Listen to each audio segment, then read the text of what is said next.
Welcome everyone back to Pommy and Oz. Hope we're all doing really well. If you're new around here, do me a solid. Hit that like button, hit that subscribe, and go a step further. There will be an update on the membership, but you can become a member of the channel. Link is in the description to do that. We're a nice community, and stay tuned for the channel update. And thanks, just to show you how that works as well, a bit more in depth. So check that out. We're really redefining that for the new year. Loads of incentives to kick off and all organised this year. We're going to be super organised.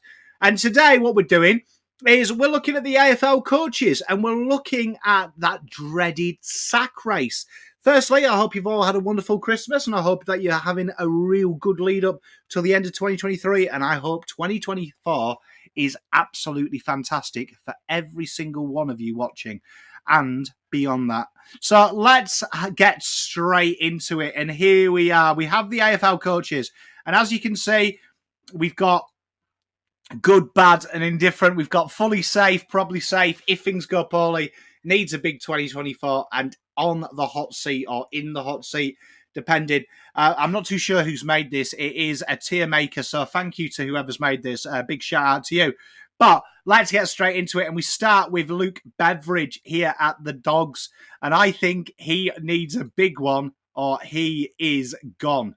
I think he needs a big one or he is gone. He's one of them coaches that I just feel that the Dogs have grossly underachieved. And people talk about Port Adelaide are always in that mix out there. They're sacking their coaches. I think you look at what Luke Beveridge has done aside from winning the flag, which is a great achievement. That list has been primed for years and some questionable calls. Essendon with Mr. Scotty. Yeah, totally safe. I want to take the piss, but you've got to admit, Essendon, they've committed to this rebrand or whatever they're doing. He will be safe. There'll be not much expectation on him in 2024. Next year, I think they will do, but I think he showed enough year one, and you know that Brad Scott's teams are going to be thereabouts this year, so I have no issues with them. I feel like that's safe. Chris Scott, I feel like if things go totally poor, I don't think this will be on him. I think this will be on the club. I think this will be on him. I think he will be, you know what, time to hand over at the end of the year. I don't think he's committed to a full rebuild, and I think when I look at Geelong's list, I think they're good enough to be around the 8, most likely. I think if they suddenly plummet and they're bottom 4 and it's like, oh, sugar, we're going to have to dismantle this list, I feel like he will just knock it on his head. So he's one of them ones that I'm waiting to see. Alistair Clarkson, totally safe, along with Dimmer. Both of these here, they're going to be totally safe. Both in the rebuild. Gold Coast, people are talking about them in the 8. They'll be around the 8. I feel like they need 12 months to really solidify Dimmer's game plan, really. And I think Clark, they won't be as bad as many people are expecting. I say that, but I haven't got them top 8. But I do think that they'll show something this year, North. Both committed to the rebuild, and I think Gold Coast have a reset in mind, so I feel like it's going to take a while. But I think they're both totally safe. I think Fagan is probably safe. I'm going to put him in probably, though, and there's a reason why. I feel like there's going to be a point in time where we've got to say, okay, just continually making finals isn't good enough, and there has to be a jump. And I feel like this year, if they get eliminated in the first final, he's probably gone.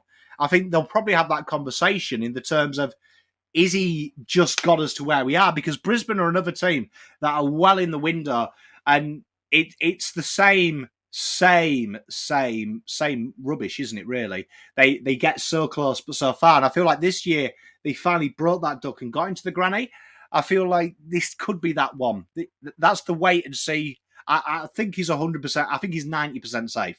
There's 10% of me, though, that says that if they don't win it or get to another granny, or it goes catastrophically wrong and they go out in straight sets, or, heaven forbid, they really limp into finals, the conversation could be had of, do we go another direction? We've got the list.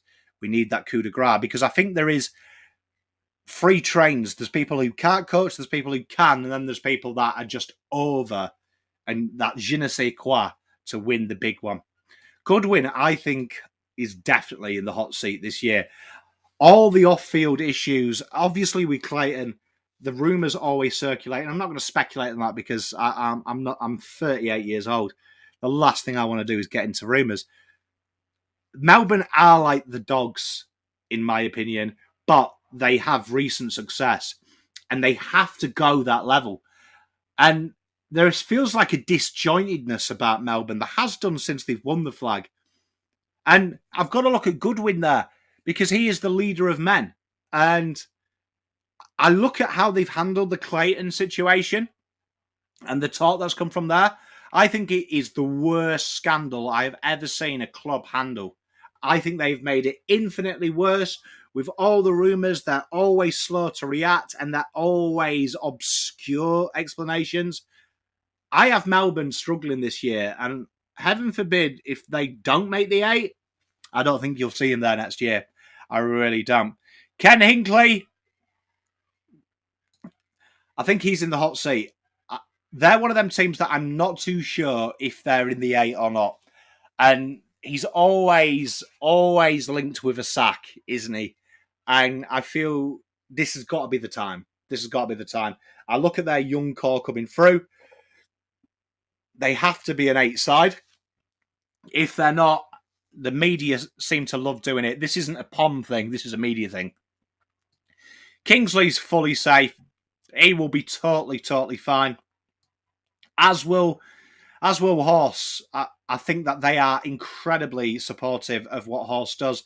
Kingsley's had a phenomenal year.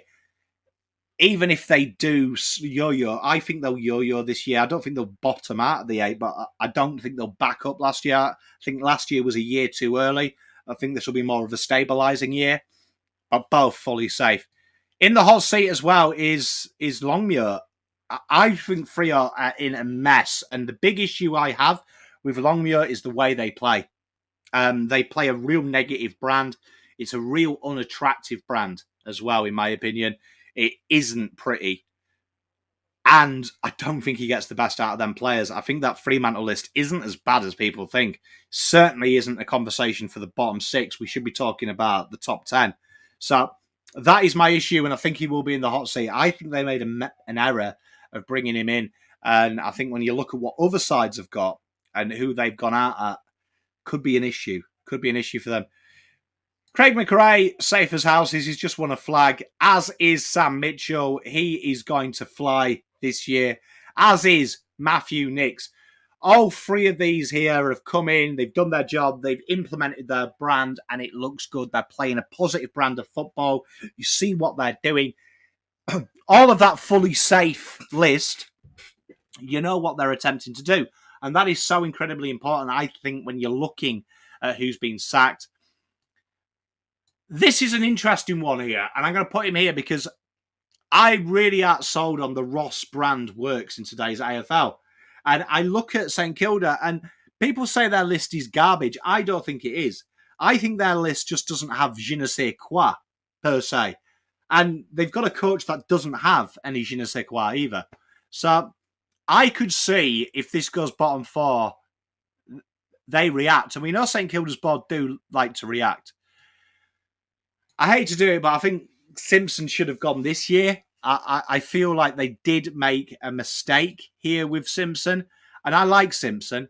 I can see Simpson and Beveridge swapping jobs in a ludicrous world.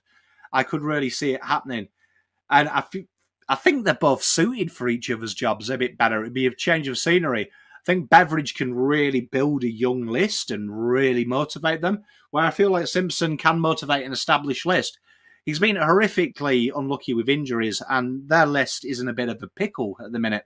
But I do think Western Australia, they're the biggest club, no offence to Fremantle, in WA. They expect better, and they don't stay at the bottom for long. And I think if he keeps on going, he'll be out.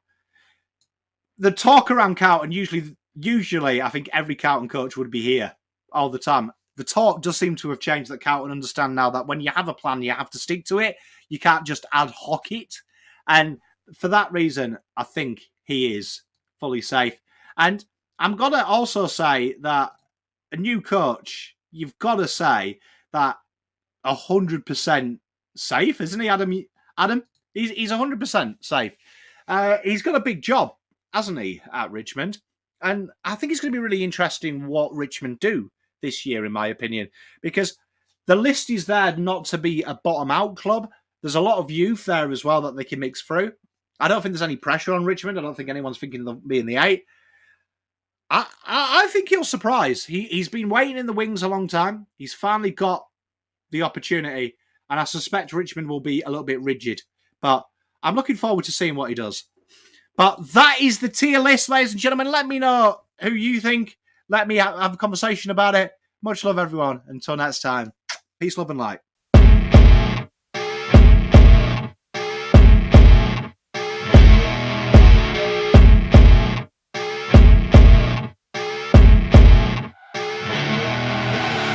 I see her rolling up, Uber black Cadillac, high heel boots and a sexy body full of tats. Baby's bad, oh baby's hella bad.